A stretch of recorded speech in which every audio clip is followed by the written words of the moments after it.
It's the year 2000. You're flying across some map in Quake 3 on a platform somewhere in space. You one-tap noobs with your railgun. You're having the time of your life. See, you've spent a lot of time honing your skills, getting better. Your aim has improved every day. You're not at the bottom of the scoreboard. You've slowly climbed your way to the top. It wasn't easy, but you enjoyed every moment of it. Not everyone is having as much fun as you, though. Some, hey, they just never get better. Some don't have the reflexes, and some don't like the whole sci-fi setting. We're on a platform in space. How does that make any sense? You tell them. Doesn't have to make any sense. We're in space and it's cool. Don't you get it?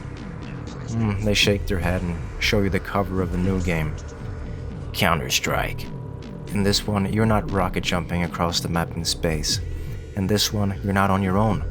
This one requires teamwork.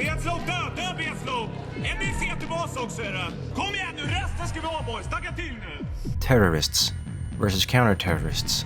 Real Rainbow Six shit. But two teams pinned against each other.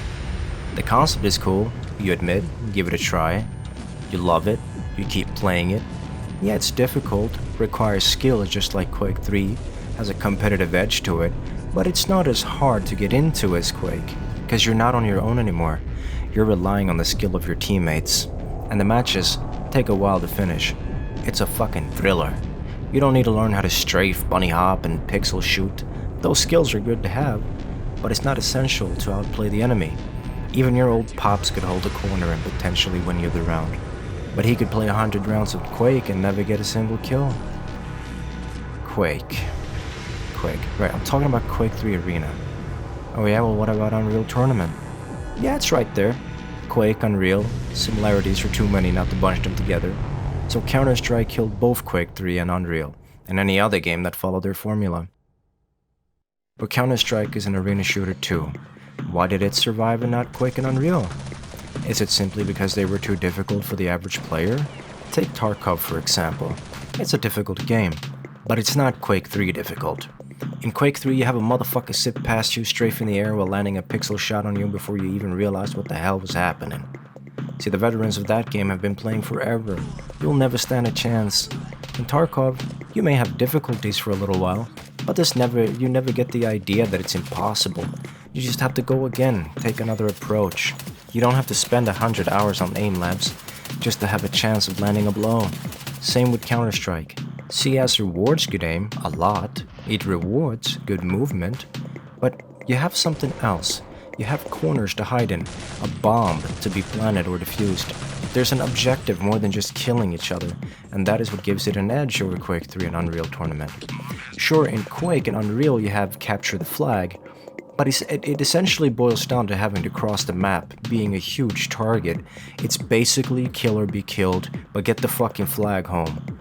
Hey, you're still just, So it's not Counter-Strike, it's not Tarkov.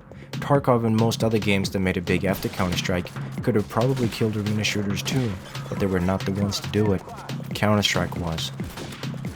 Counter-Strike still lives on today, so whatever it did right. It's one of the most played games ever. Valorant is also doing well, but it's pretty much just Counter-Strike with extra shit.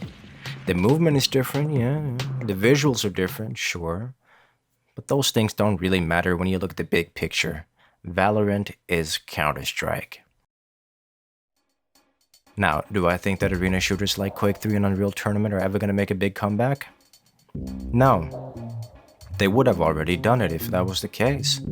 Wait, hold on. Isn't Call of Duty just basically Quake 3 within a modern and realistic setting?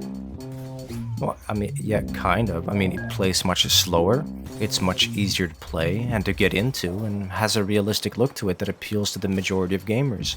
Even if it is like Quake and Unreal, it's still gonna render them obsolete. But what about rocket jumping?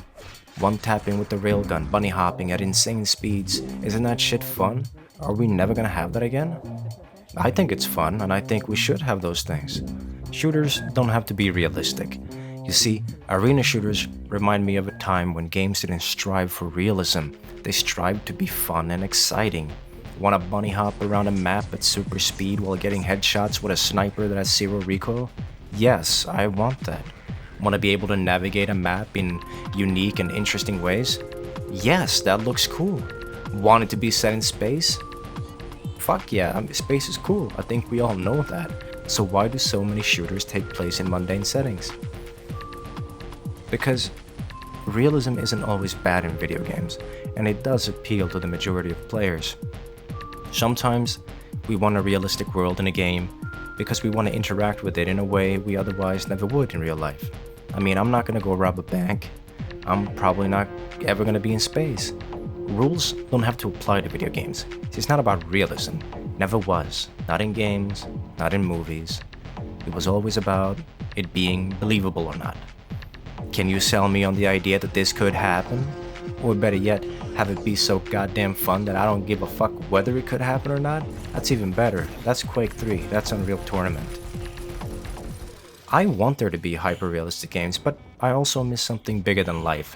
Fantasy, sci-fi, and just the idea that we can do anything. That's what games are supposed to be.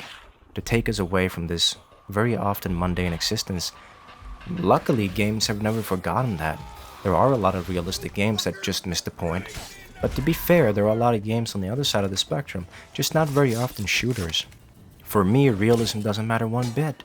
Just give me an adventure. And I refrain from saying give me an escape because I don't think that we should trivialize it like that. It's not just an escape, it's art.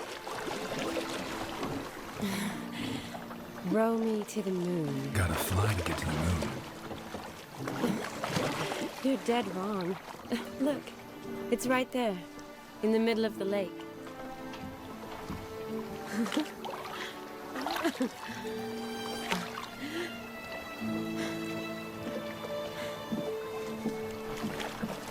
What are you doing?